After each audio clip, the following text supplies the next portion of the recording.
Hi, my name is Amanda Bonnick, and today I'm doing a little short video about poetic form, and we're looking today at the haiku.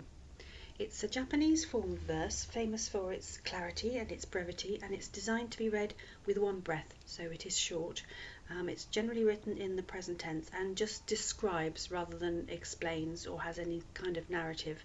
And generally the subject matter is to do with nature, often specifically the turn of the seasons, and the haiku, noted for its simplicity and intensity, it has a moment of insight or enlightenment within it, and it's looking at the nature of reality, and it often has possibly two contrasting images.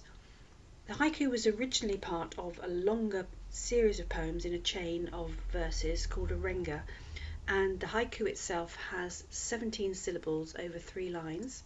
So the first line is 5 syllables, second line is 7 syllables, and the third line is 5. It originally started way back in the 9th century in Japan in this form. In the 17th century, a poet called Basho was a particular proponent. He's become very famous throughout the world as someone skilled in the form of haiku.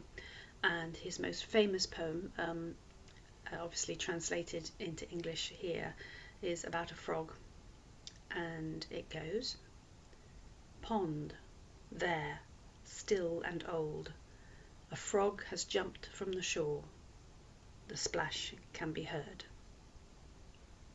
So those 3 lines are in the strict 17 syllables, and as you see, it's about nature.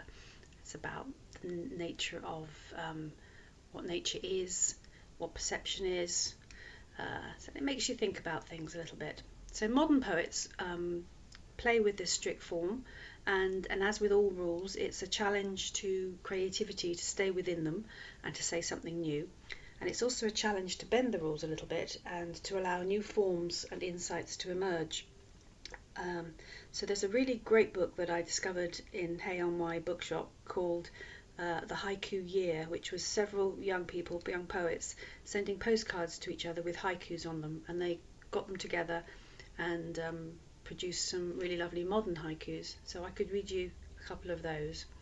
The first one: a subway platform, waiting, the buzz warns, train, train, we stand up to wait.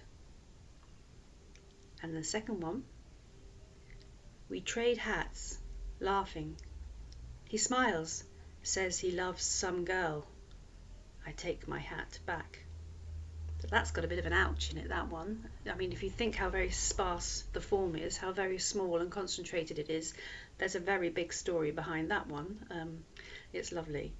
And then there's one by Ravi Shankar, which I think is gorgeous.